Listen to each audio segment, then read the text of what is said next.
নমস্কার বন্ধুরা, good morning, শুভ সকাল সবাইকে। আমার এন্টারটেনমেন্ট অ্যান্ড কুকিং চ্যানেলে অনেক অনেক স্বাগত জানিয়ে আমি আজকে আবার একটা রেসিপির সাথে হাজির হয়েছি। নতুন রেসিপি বলবো না, কারণ নিম বেগুনের রেসিপি প্রত্যেকেই আমরা কম বেশি জানি এবং এর উপকারিতা সম্পর্কেও আমরা অনেকেই জানি। তো নিম বেগুন ভীষণই উপকারী এই বসন্তের শুরুতে এবং শীতের শেষে খাওয়াটা। আর প্রত্যেকের জন্যই খাওয়া জরুরি। অনেকে পছন্দ করেন না, কিন্তু তবুও বলবো অবশ্যই একবার খাবেন। তো চলুন আমি আজকে রেসিপিটা শুরু করে দিই। এখানে আমি বেগুনগুলো দেখছেন ছোট ছোট করে কেটে নিয়েছি, আর এই বেগুন আমি এই লম্বা বেগুনটা ব্যবহার করেছি। বেগুনটা আপনি যে কোনো ব্যবহার করতে পারেন, তাতে কোনো সমস্যা নেই। তারপরে বেগুনগুলোকে আমি ঠিক এরকম সাইজে কেটে নিয়েছি। আপনারা চাইলে এর থেকেও ছোট সাইজের কেটে নিতে পারেন, কিন্তু এর থেকে বড় সাইজের কাটবেন না, তাতে দেখতেও একটা খারাপ লাগে। আর যেভাবেই রান্না করেন নিম বেগুনের স্বাদ কিন্তু একই রকম হবে। তো বেগুনটাকে আমি এভাবে প্রথমে দুটো মুখ কেটে দিয়ে তারপরে এটাকে মাঝখান দিয়ে লম্বা করে কেটে নিয়েছিলাম। কেটে নেওয়ার পরে এটাকে ছোট ছোট করে টুকরো করে নিয়েছি। তো এই নিম বেগুনের বিভিন্ন উপকারিতা আছে, আর এই উপকারিতাগুলো জন্যই এই সময়তে নিম বেগুনটা খাওয়া খুবই জরুরি।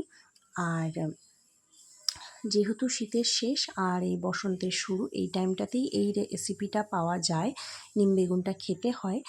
প্রত্যেক সিজনাল যে কোনো জিনিস আমার মনে হয় খাওয়াটা জরুরি প্রত্যেকের জন্যই। তো এভাবে আমি বেগুনগুলোকে এবার ছোট ছোট করে কেটে নিচ্ছি। আর নিম পাতাগুলো আগেই আমি খুব বেছে নিয়ে খুব সুন্দর করে ধুয়ে এটাকে আলাদাভাবে জল ঝরাতে রেখে দিয়েছি। তো এভাবে আস্তে আস্তে করে বেগুনগুলোকে কেটে নিতে হবে। এই সময়টায় বাজারে বিভিন্ন রকমের বেগুনও ওঠে, আর নিম পাতা বাজারেও পাওয়া যায়। আর যদি কারোর গাছের হয় তাহলে গাছ থেকে আপনারা নিতে পারেন। তবে আমাদের গাছেরই নিম পাতা ছিল, তাই সেই নিম পাতাটা নিয়ে আমি আজকে নিম বেগুনের রেসিপিটা আপনাদের সাথে শেয়ার করছি। তো এভাবে কেটে নিয়েছিলাম। কেটে নেওয়ার পরে এই যে একটা জায়গায় এভাবে তুলে নিয়েছি। তুলে নেওয়ার পরে এই বেগুনগুলোকেও খুব ভালো করে ধুয়ে জল ঝরিয়ে নিয়েছিলাম।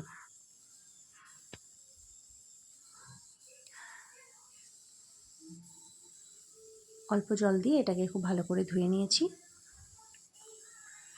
তারপরে চলুন এবার রেসিপিটা শুরু করা যায়। এখানে আমি কড়াই চাপিয়ে দিয়েছি, আর কড়াইটা গরম হতেই আমি এখানে প্রথমে যেটা করব সেটা তেল না ব্যবহার করে আমি নিম পাতাগুলো কড়াইয়ের মধ্যে দিয়ে দেবো। মানে শুকনো কড়াইয়ের মধ্যে নিম পাতাগুলোকে প্রথমে খুব কড়া করে ভেজে নেব। হ্যাঁ, এতে একটু সময় বেশি লাগবে, তবে তেলটা যারা খেতে পছন্দ করেন না খুব বেশি, তাদের জন্য এই রেসিপিটা একদম পারফেক্ট। তো তারপরে এভাবে খুন্তি দিয়ে নেড়ে নেড়ে সমস্ত নিম পাতাগুলোকে খুব সুন্দর করে একদম কড়া করে ভেজে নেব, তেল ছাড়া। তেল দিয়েও আপনারা নিম পাতাটাকে ভাজতে পারেন, কিন্তু আমার মনে হয় তেল ছাড়া ভাজাটাই বেশি ভালো হবে। তার জন্য আমি এখানে তেল ছাড়াটাই ভেজেছি, এবং আমি প্রত্যেকবার নিম পাতাগুলো ভাজতে গেলে অবশ্যই তেল ছাড়াই ভাজি, শুকনো খোলায় এভাবে।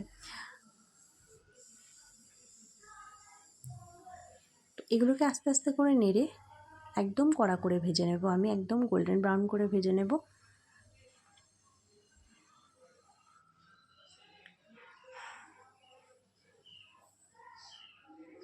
নিম পাতা যেহেতু তেতো হয়, তাই সবাই হয়তো পছন্দ করেন না, কিন্তু অনেকে শুধু নিম পাতাও চিবিয়ে খান। আর যারা পছন্দ করেন না, তারা এই নিম বেগুন এর রেসিপিটা করে আপনারা খেতে পারেন।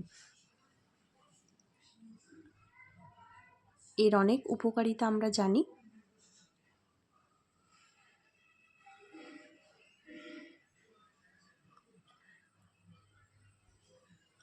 তো এই যে নিম পাতাগুলো আমার খুব সুন্দরভাবে কড়া করে ভাজা হয়ে গেছে, এবং আমি খুন্তি দিয়ে যতটা পারছি ভেঙে গুঁড়ো করে নিচ্ছি।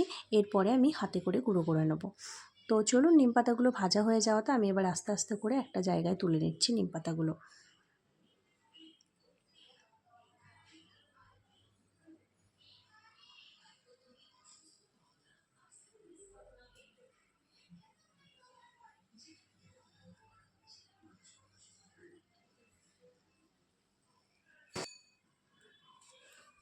তারপরে নিম পাতাগুলোকে আমি হাতে করে এটাকে গুঁড়ো করে নিচ্ছি। হাতে করে গুঁড়ো করে নিলে কি হয়, বেগুনের সাথে নিম পাতাগুলো খুব সুন্দরভাবে মিশে যায় এবং খেতেও আমাদের বেশ ভালো লাগে। আর ভাতের সাথে খেতে গিয়ে যদি নিম পাতাগুলো মুখে লাগে, তাহলে খেতে হয়তো খুব একটা ভালো লাগে না। স্বাদ তো সেই একই রকম হবে, তবুও ভেঙে বেগুনের সাথে লেগে গেলে সেটা বেশি ভালো লাগে খেতে। তারপরে আমি এবার কড়াইয়ে পরিমাণ মতো দিয়ে দিলাম তেল। তেল দেওয়ার পরে তেলটা গরম হওয়া পর্যন্ত আমি একটু অপেক্ষা করব। খুন্তি দিয়ে চারিদিকে একটু নেড়ে লাগিয়ে নেব তেলটাকে। এরপরে আমি এর মধ্যে ব্যবহার করব একটু লঙ্কা। আমি টেস্টের জন্য লঙ্কাটা দিলাম। তারপরে আমি এখানে ধুয়ে রাখা বেগুনগুলোকে এবার কড়াইয়ের মধ্যে দিয়ে দিলাম। দিয়ে এটাকে একটু নেড়ে নেব। আর এর মধ্যে আমি পরিমাণ মতো নুন আর হলুদ অ্যাড করে দেব। আপনারা বেগুনটাকে নুন আর হলুদ দিয়ে একটা জায়গায় আলাদাভাবে মাখিয়ে রেখে তারপরেও তেলের উপরে দিতে পারেন। এবার আমি এখানে দিয়ে দিলাম পরিমাণ মতো নুন এবং পরিমাণ মতো হলুদ। তারপরে এটাকে আস্তে আস্তে করে নেড়ে নেব। বেগুনটা একটু ভেজে নেব।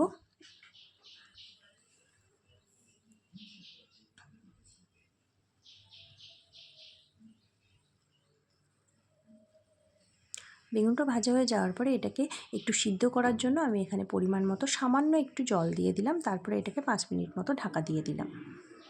5 মিনিট পরে এই যে ঢাকনাটা খুলে দেখা যাচ্ছে বেগুনের জলটা প্রায় শুকিয়ে এসেছে। একদম আমি লো ফ্লেমে নিম বেগুনটা রান্না করছি। তো বেগুনের জলটা প্রায় শুকিয়ে এসেছে। এই অবস্থাতে আমি এবার ভেঙে রাখা নিম পাতাগুলো এর মধ্যে দিয়ে দিলাম। তারপরে খুব সুন্দর করে এটাকে মাখিয়ে নিচ্ছি বা মিশিয়ে নিচ্ছি। বেগুনের সাথে খুব ভালো করে মিশিয়ে নেব, তার জন্য একটু খুন্তি দিয়ে নেড়ে নিলাম। তারপরে এটাকে আরও 2 মিনিট মতো রেখে দিলাম। তো 2 মিনিট রেখে দেওয়ার পরে এই যে নিম বেগুনের রেসিপিটা ঠিক এরকম দেখতে হয়েছে এবং আমার এদিকে বেগুনটাও সিদ্ধ হয়ে গেছে আর নিম পাতাগুলোও বেশ মাখো মাখো হয়ে গেছে বেগুনের সাথে। তো হয়ে গেল আজকের আমার রেসিপি নিম বেগুনের, ভীষণ টেস্টি। এই সময়ে গরম গরম ভাতে প্রথম পাতে নিম বেগুনের এই রেসিপিটা একবার খেয়ে দেখবেন, অবশ্যই ভালো লাগবে। তো আমার রেসিপিটা কেমন লাগলো অবশ্যই কমেন্টে জানাবেন। যারা আমার চ্যানেলে নতুন আছেন তারা প্লিজ সাবস্ক্রাইব করে নেবেন। যারা পুরনো আছেন তারা পুরো ভিডিও দেখবেন, রেসিপি দেখবেন এবং ভালো লাগলে অবশ্যই একটা লাইক করে দেবেন। কমেন্টে জানাবেন কেমন লেগেছে, বেশি বেশি করে শেয়ার করে দেবেন।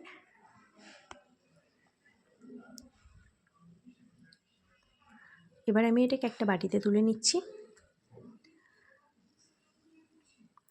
তো চলুন আজকের মতো আমার রেসিপিটা কমপ্লিট হয়ে গেল। ফিরে আসবো নতুন আবার কোনো রেসিপির সাথে। ততক্ষণের জন্য সবাই সুস্থ থাকবেন, ভালো থাকবেন আর অবশ্যই এই বসন্তের শুরুতে নিম বেগুনে একবার হলেও খাবেন।